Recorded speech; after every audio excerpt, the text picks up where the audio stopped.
amongst others, was Orientalist painting. So I'd been looking at how Orientalist women were represented in Western painting and that whole kind of fantasy that was constructed around Oriental women. So when the 91 Gulf War happened, I've been living in Britain nearly 10 years already, having been born and grown up in Iraq. And I was really taken aback by how explicit the kind of Orientalist way in which the Middle East was described, even in kind of respectable news coverage. So even the BBC coverage of the war had this kind of Orientalist tinge.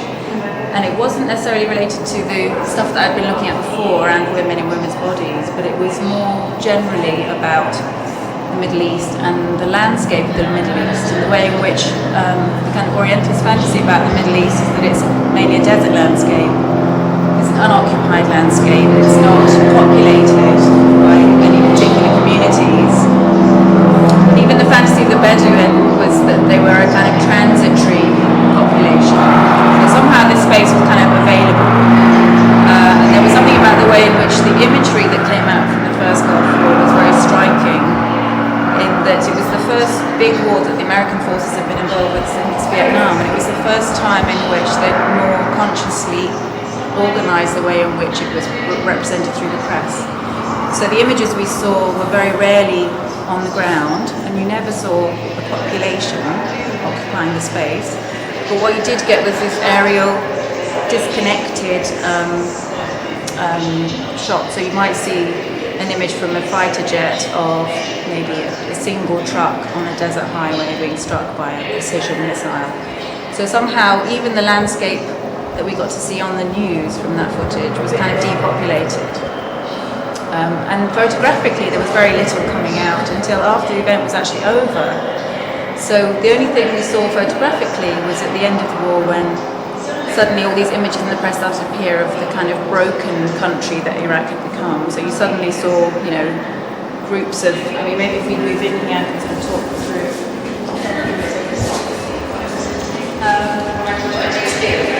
In this work that I made in response to that war, in a certain sense.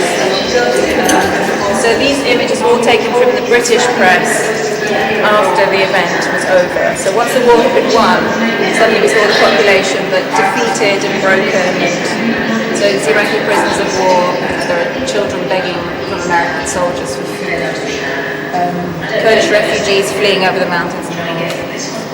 So what I decided to do is make this piece of work, which was kind of investigating and the kind of history of photography and the various uses for photography that are so different. You know, photography is around us all the time, and we often don't really think very carefully about it and how we use it. So I looked at all these different ways in which a kind of context could be represented photographically.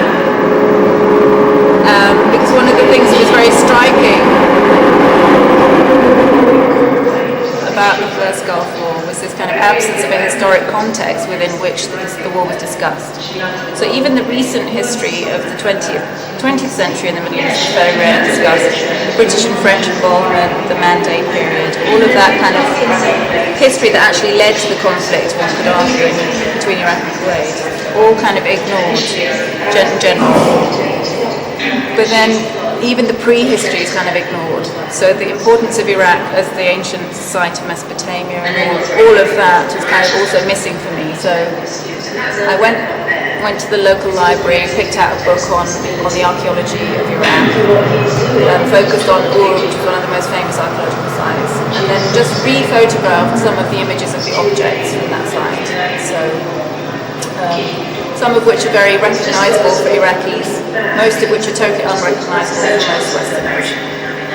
So that was looking at photography in its kind of neutral, scientific mode. Then the next row down, photographs taken from our family album, again just re-photographed. And then the next row down were the kind of formal portraits of the family as it was then. So I was thinking about studio portraiture and then the informality of the family snapshot. And then the row below that was reportage documentary and the way in which photography can be an incredibly powerful tool in that context. So the idea was you kind of look through these different layers of histories and also these different layers of photographic, the way in which photography can be used.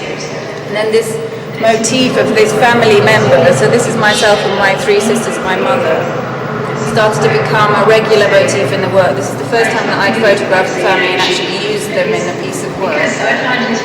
And from here I moved on to making video installations in which these same characters, these same 5 women, tell stories in different ways. So that kind of leads us on to this piece here. So there's making this work with this material. But this material I didn't use till this was shot in 1994, but I didn't use it till 2004 when I re-examined the material. I made it into this 4-screen single work, which is always shown in conjunction with the piece behind. So this work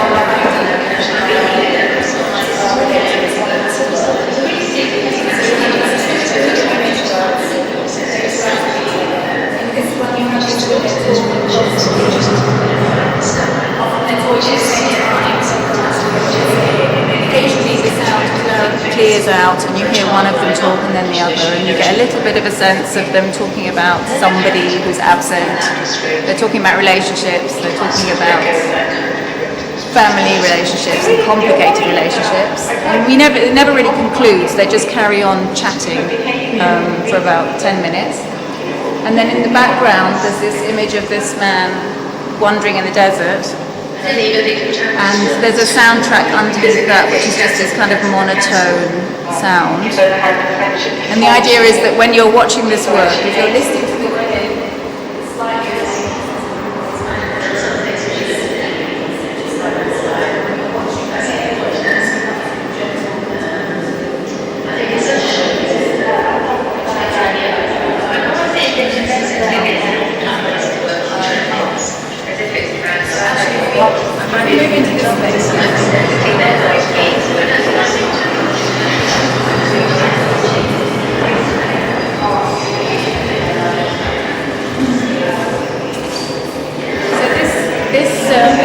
This film lasts for about 15 minutes. It consists of an opening shot of an empty landscape with a mirage in the distance.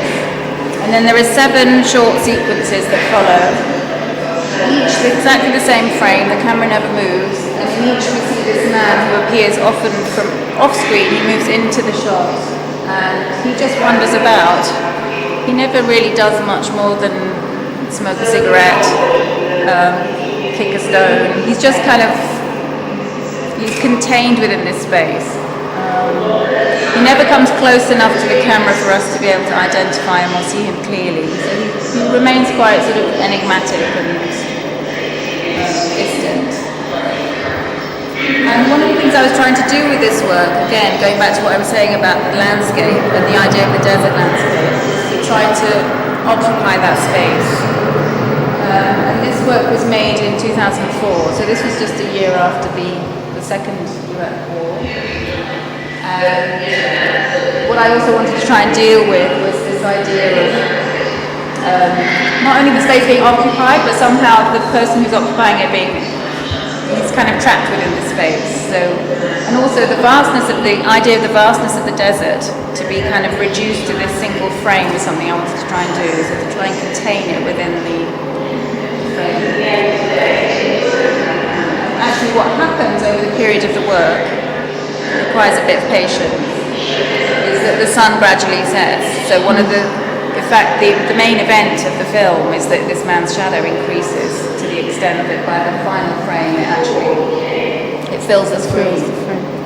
And that very loud noise that we heard when we were watching the other work is the kind of culmination of that shot. And as he comes towards the end of the frame in that shot, just before he walks out of it, he actually disappears, kind of magically disappears. So again, I mean, these are works that you can kind of come back to and spend a bit more time with. Maybe on the way back we'll look up to that.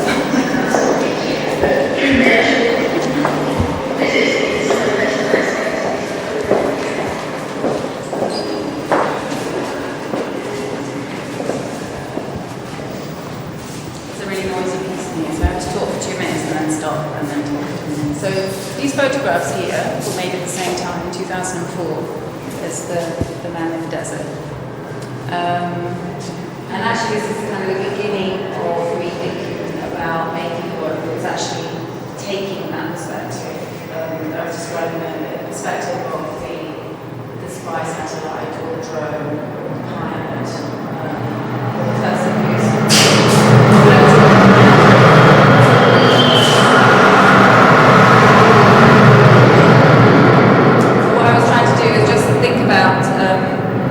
think about the landscape and abstracting the landscape as well. So just thinking about textures and tones, and then these animals that appear in the works, which are, you know, in this one, a very fresh kill and a very kind of young, you know, it's just a death that's just happened. And then in the image here of the dog, I was starting to think in this work about what happens to the body in the landscape once it's, what's life has disappeared, what happens to the body. And this is just a very beautiful kind of, in a way, the dog can become a kind of drawing or a trace of itself in the landscape. And it started making me think about archaeology, thinking about traces on the surface of the landscape and what can be hidden. And then the second work in here, again, it's another two-screen work. This time the second screen is kind of integrated into the first one. So when you get a bit closer, you can see what's happening there. So again, it's just this very simple, locked off shot of this road. It's a kind of archetypal image of the road, disappearing to a kind of shape of the horizon. And then this man kind of appears, doesn't stop, he carries on walking into kind of infinity. And actually before he reaches his destination, he also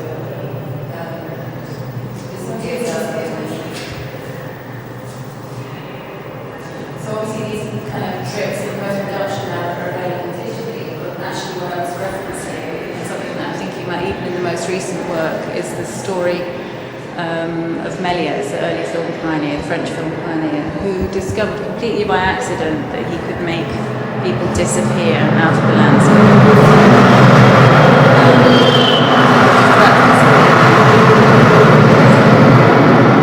So he was filming in the street one day and his camera jammed. And then after he'd fixed the camera, he carried on filming with the same piece of film. And obviously when he watched it later, the people who were there at the point where the camera jammed suddenly disappeared when it moves into the next shot of him. So very, very simple. I mean, he ended up making very sophisticated trick films, making people appear and disappear, and people's heads pop off. And, you know, he's a really fantastic filmmaker to look at for what you can do technically very simply, which a lot of people, I suppose, are rediscovering now because of digital post-production possibilities with that. So on the little tiny screen, if we go a little bit closer, so the big screen is called the guide, and then on the little tiny screen, which is called the flock, there's a group of sheep.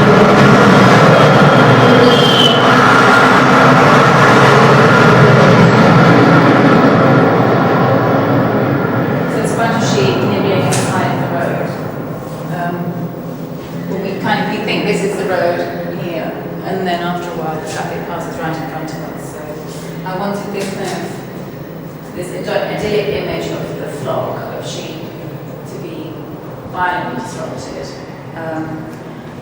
This was actually shot on the road heading east towards the Iraqi border, and it was shot in 2004. And what was happening was people were coming and going from Iraq, but they were having to travel. Security was so bad. They were having to travel in big groups rather than singly. So you'd often be standing on the side of the road and it'd be very quiet for a long time and there'd be no traffic, quite peaceful actually. And then suddenly there'd be this burst of activity because 15 cars, all lorries and trucks and buses would all come past at once, and then it'd be quiet again. So I was also trying to recreate that.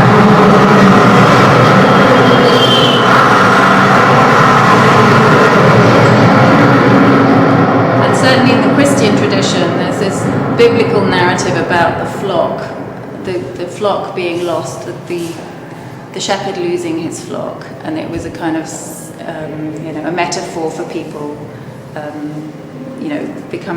losing their faith and becoming wayward and somehow drifting off. So again, I wanted to have this idea of these very disjointed, possibly the shepherd, this contemporary man and these sheep, and what their relationship is now is kind of in question. So I think we could probably go back into the main space now, and I'll just say a little bit about the newest work.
Most recent body of work that I've only just finished making for this exhibition. And the overall title of the project, which is long and complicated, is The Aesthetics of Disappearance, A Land Without People. And you probably all know A Land Without People comes from the famous Ben Gurion quote about Palestine being a land without people for people without land. But The Aesthetics of Disappearance comes from a text by Paul Virilio, the French philosopher, who's written extensively about the relationship between photographic and film technology and the technology of war, and the way in which film and photography have developed, often been developed in relation to military developments, much more than they have been for more than any other reason. So. And it was in his essay, The Aesthetics of Disappearance, in which he quotes the Méliès story. So one of the other things I discovered when I was reading around this idea of the body disappearing into the landscape was a story about a British forensic anthropologist, somebody who actually goes out into the field to do forensic anthropology, and she'd worked in Kosovo and in Iraq more recently. So across the globe where there's been massacre and genocide, and she has to discover how people have been killed and murdered. And she talked about working in Kosovo and her experience of working out in the countryside and having to go out into the fields looking for this blue butterfly, which her and her assistants would follow. And the butterfly would always lead them to a particular wildflower, which would only grow where the soil had recently been disturbed and where the soil was very rich. And they would dig where they found these flowers, and they would always find mass graves on these sites. So for me, again, it was like this metaphor of the kind of beautiful surface, actually, of the landscape, and the kind of horror of what it could very quickly cover up. So again, I started thinking about archaeology, the idea of there being evidence of some kind of human activity below the surface, and how it's necessary to kind of dig to discover it. So one of the other inspirations for this work was looking at archaeologists and the way archaeologists work. And one of the things I discovered was that there's a whole science within archaeology, which is a very new development within archaeology, called aerial archaeology, which is a way in which archaeologists actually discover sites. So very often, the only way you can see a site is from the air, because when you're on the ground, it's very difficult to see the signs because they're very discreet.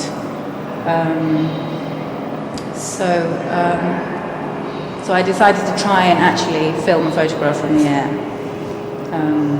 So that led me to this work. I'd also looked at some extraordinary photographs of Jordan, because one of the things that struck me about archaeology and this idea of filming from the air was that when I was filming in 2004 here, one of the things we discovered when we were working in the Eastern Desert in Jordan was these piles of black rocks that were obviously something man-made, like little cairns, piles of rocks that were purposely built.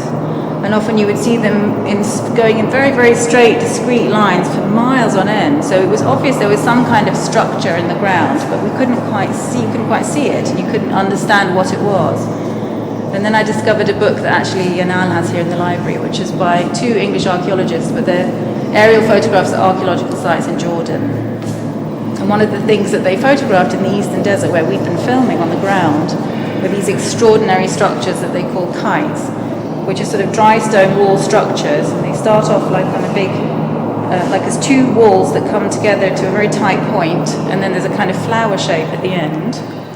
And they think that hunters used to chase gazelle, or whatever they were hunting, down this kind of funnel, and then the gazelle would get stuck in this flower-shaped bit. They wouldn't be able to get back out again, and then be able to shoot them. And these things just were extraordinary. They were like drawings in the landscape. So I started investigating the kind of history of aerial photography and looking at the photographs of Edward Steichen, the American photographer, who had actually worked for the American Air Force during the First World War in Europe, and had photographed the trenches along the Western Front very extensively. And actually the photographs that were produced became these very beautiful, abstract, almost like drawings or etchings, because the landscape is so completely obliterated by shelling that all you actually end up seeing are these lines of the trenches and this very plain ground. Sometimes they were photographed during the snow, so you'd get this beautiful white ground with these black lines. Sometimes it would be the other way around. The trench would appear to be white against the black background. So it's that kind of aestheticization of something again, which is so horrific, that was interesting to me. So with great difficulty and with much help from the Film Commission in Jordan, managed to get permission to film a number of interesting archaeological sites in the south of Jordan, hired a plane and a cameraman and a whole team, and made this work. So there are a series of photographs. There's a film, which is about 15 minutes long, which I won't talk about much because you can see it, but it's going from kind of prehistoric sites all the way up to contemporary marks in the land. So some of it's built structures, some of it's farmed land, some of it's industry, copper mines, modern sheep farming, ancient pastures and farming and contemporary farming. And of course some First World War trenches again, which linked me right back to the work that I was looking at in the archives. So there exist around Ma'an these extraordinary First World War trenches from the Ottoman troops were dug under German orders to protect the railway line, which was their only way of getting goods in and out of the country. So there's still these extraordinary signs in the landscape, which again you really only know or see taking this very privileged aerial perspective. So that's probably enough. I have a question for you. Yeah, maybe you have questions. Yeah. Now in this work, or for instance, like in your work, do you decide to say something, or it's just because you're interested in an idea or a process or exploring something, and you go through this process or you go through this exploration and you come up with a work? Like at the end of the day, does this, for instance, this specific work supposed to have like a specific message, or it's just a work in progress that's of an exploration or it's kind of it is kind of work in progress, and what I'm attempting to do with the film, which I'm not sure is successful because I've only just seen it since I installed it a few days ago. Originally what I was going to try and do was have either some kind of what I wanted to introduce was this idea of witness to an event. So I wanted to have somewhere in the work first-person accounts of atrocity, whether it was atrocity within the region or anywhere else really. Originally I'd started out looking specifically at the region. So I was looking at first-person accounts of people who'd suffered under Saddam, people whose family had disappeared, never been found again, or people whose families had disappeared and had then actually been uncovered, 20, 30 years later in these mass graves that were being discovered after the 2003 war. Thinking about the Armenian genocide from from the First World War, from the teens, where those people have where the evidence of these atrocities has gone. Obviously, it's embedded in the title is the disappearance of Palestine. You know, what's happened to the 400 and whatever villages, Palestinian villages. You know, it's like where's all this evidence gone of these events, these terrible events? You know, accounts again of people's disappearance during the Lebanese civil war. So these were all the kind of, the real lived experiences that I was examining. And at first I thought of taking just little tiny snippets from, this is not kind of official accounts, very important that they were immediate first person accounts. I saw him shoot him in the back or whatever it was, I saw him dig the hole. And of course, when you start looking, you discover these accounts from everywhere and anywhere, and they're all very similar. So yeah, the project was very ambitious to start with, and in fact initially I was filming, I did some flights over the Arizona desert, the Sonora Desert in Arizona. I was trying to do flights in the UK. I wanted to try and link all these different sites that you wouldn't necessarily associate with that trauma and combine all of those images so that when you looked at, because I mean there are images I think in this film, for example, of the circular fields, some of the sites where you wouldn't necessarily think this was the Middle East even. You know, I associate those circular fields with the Midwest in America. So the idea was to try and make the space ambiguous and also to mix in all these different accounts, but I couldn't seem to find a way to do it without it becoming melodrama. I mean, you know, when you're dealing with stuff that's so difficult, and you appropriate it, the danger is it becomes banal or it becomes sensationalist or it becomes, so it's not resolved for me. So, and this, a lot of people said, no, don't put them, you know, I've discussed it with other artists and people whose opinion I respect, and I don't know, I felt it too, because it's too explicit maybe, and maybe there's another way in the work, maybe it's too subtle, in which you can suggest that. So when you're looking for these accounts or traces of such accounts, maybe not necessarily same accounts, you in this process you discovered or you take these photos of the farms and of the other sites in the process. So it's not necessarily about this. Yeah, but the farms, for example, I mean, is it just me? The farms to look to me like concentration camps. I mean, this is the architecture of a concentration camp, if you look at Nazi concentration camps. So, you know, I don't want to overstate it, but I want it to be implied in a discrete way. So you might look at it and only see a sheep farm, but I can't look at it without seeing something else. I mean, that's my, you know, there's something about that regimented architecture. I mean, I found an extraordinary shot, an extraordinary site in Arizona of what had once been an internment camp for American Japanese citizens during the Second World War, in which literally all you had was the trace of this kind of border and then these lines. And again, it was like hardly anything there. But you know, this had been an extraordinarily, you know, this was an outrageous event. This is all that's left of it, this tiny trace. So, yeah, maybe it doesn't work. And again, the railway line. I mean, again, I can't think of railway lines without thinking of concentration camps. It's just kind of embedded, isn't it, in the image of the railway line. And when you see... Well, it's different from one culture to another. Of course, it's not related to concentration. But actually, something very interesting about Germans and railway lines is that was how most of the archaeological goodies from Iraq and the Middle East left to Germany. I mean, most of the stuff in the Pergamon Museum came out of Iraq on a train.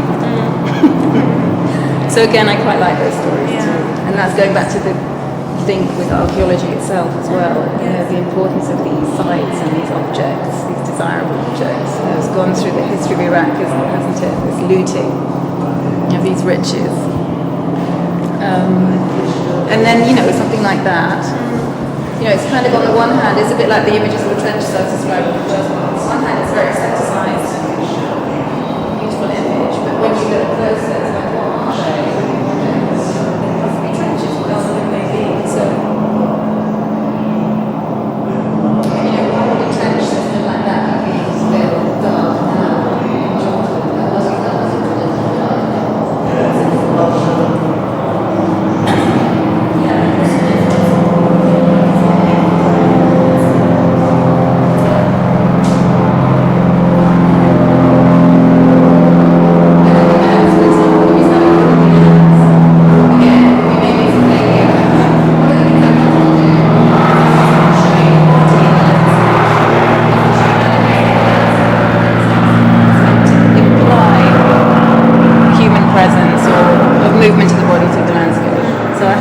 shots of, goats moving across a mountainside from a very far distance. So you couldn't actually tell whether they were goats or if they were people.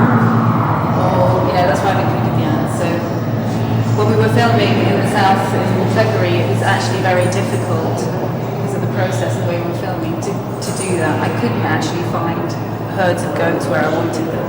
It was like, I couldn't find groups of camels exactly where I wanted them, or when I had enough film on the camera. It was very difficult. So the only thing I managed to do was these ants. But again, it was like this very careful archaeology. The ants are really organised, and they're building this incredible thing, but it's on this teeny scale. And again, one of the things I want to try and do is make us confused about what we're looking at the areas, where exactly we are. Because one of the other things we did was kind of make artificial and aerial shots, so just on the ground, using ladders and dollies.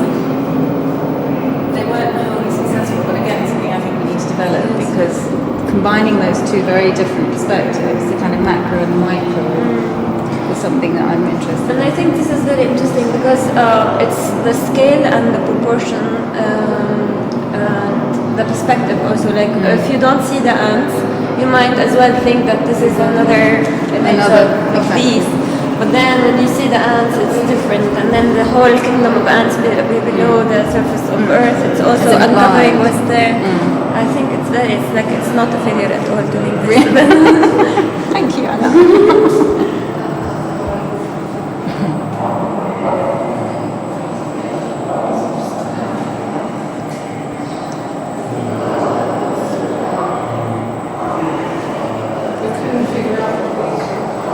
Oh, do you know what they are? I'm so glad you noticed. We were looking at them for like 10 minutes. Thank trying you. to figure out they were really further. They're people walking. Oh, okay. And actually, I've got a second shot of this where there are more of them. I think they're soldiers on some kind of training thing, because they look like they've got something on their back. Yeah. And they all look very the same. So we thought they were aliens. Like aliens, because they have these big giant black heads, and you can't tell that they're people. Yeah. But they're people. And actually, one of the other things we did have, which again was like editing, you could edit forever, couldn't you? But what I really wanted to try and keep in the film were these fantastic, just momentary shots where you get a car passing very slowly on a road. Because for me, it's like, again, I can't look at that without thinking about the missile hitting the vehicle. I just can't. And so I think, there's plenty more work to come. This is kind of just a beginning, really. Yeah, it's the scanning, the surveying, and also the anticipation, to look at the whole film, and then, as you said, like to see a car, but then it's not bombed or it's not going anywhere. And What we did was do lots of digital stills, because very early on I wanted to combine the moving and the still images very much in the film.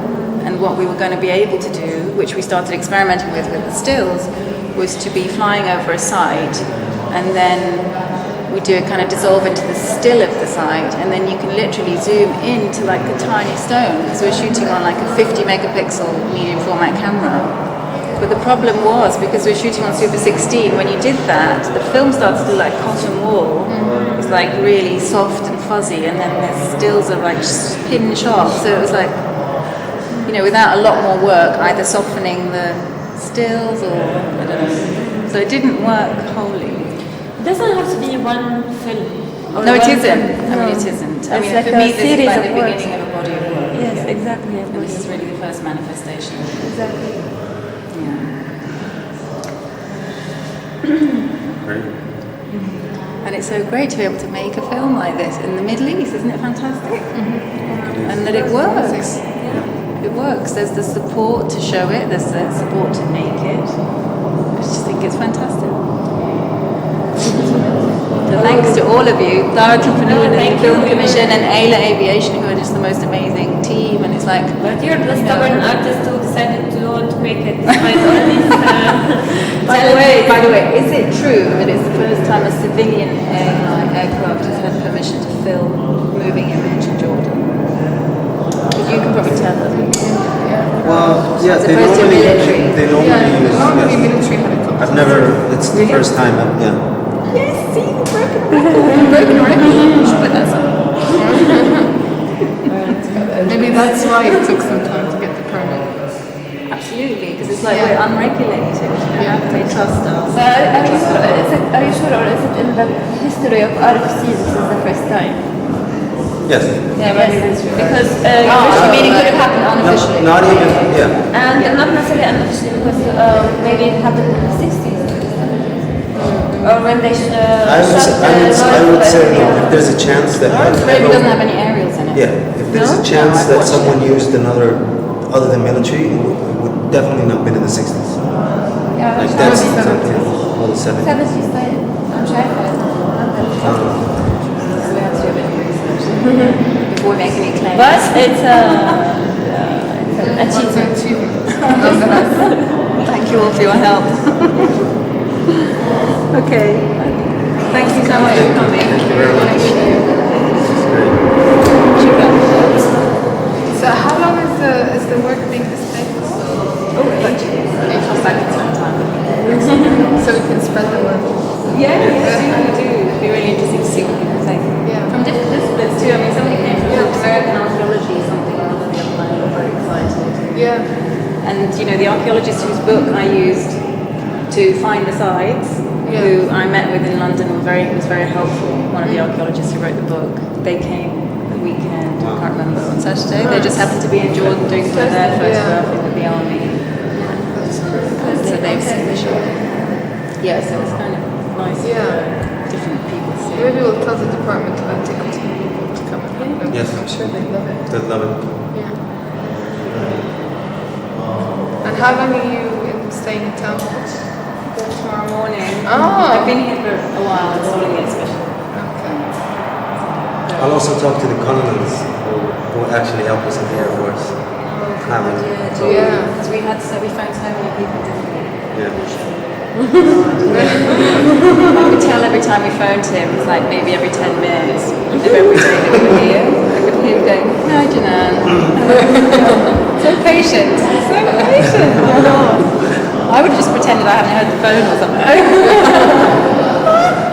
But you know, we've learned so many lessons. I mean, how stupid to say we're going to film that site on that morning. I mean, how stupid. Why don't we just say, you know, during this 10-day period we will film these sites at some point? Yeah. But then when we said that later, they said, no, you have to say Yeah, exactly you need to be. what's happening. But you know, it was like you have to be like a day-by-day thing, like a specific to specify. You know, it's a plane. You're filming on kind of a borders area, which is not a very friendly border. Yeah, I know.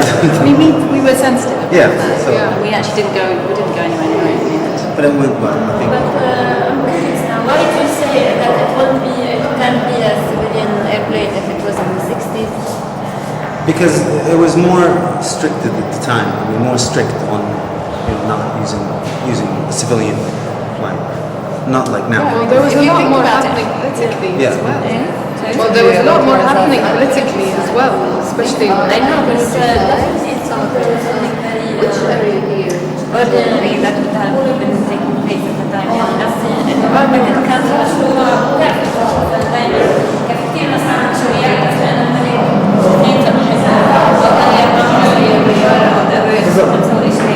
هذا اللي أنا It would have been for official use maybe if something like that would have happened.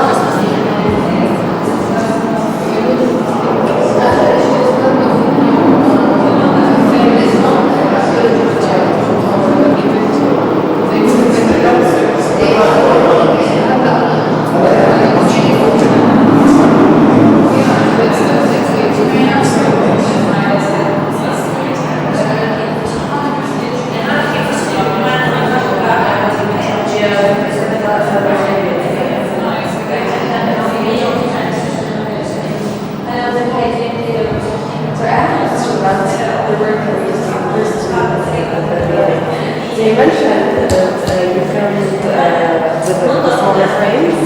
You wanted to add a human element to the landscape, so you showed your auntie. And then with the second, with the two videos, there's the image of the man in the background. But you said that you specifically didn't want that you can't really see him, like you can see him walking around, but he never really comes closer to you. So if you wanted to add the human element, why doesn't he come closer? So I wanted to specifically not identify him racially. Okay. You don't know if he's an Arab, you don't know if he's a white man, you don't know. And he's in this kind of male uniform, this universal male uniform of the suit. But he could be anybody. For example, the other guy walking away from us is obviously an Arab. And I had a lot of, it took me a long time to decide to show that shot. Because I shot it, it was a shot that was kind of gift. He just appeared from nowhere. I was just going to ask if it was part of We were filming the road and he just appeared like that and walked past and didn't stop and didn't say anything to us and disappeared literally. But then I was very nervous about showing that in Europe. Yeah. Here, it makes more sense because actually both of them are just a man. If I showed those two works together in Europe, it'd be an Arab man and a European man. There'd be no question that he would end up being identified as Europe in opposition to him as being an Arab. Oh yeah, of course. So it's difficult. So some of the works I have made in the past, I think are made much more specifically for a Western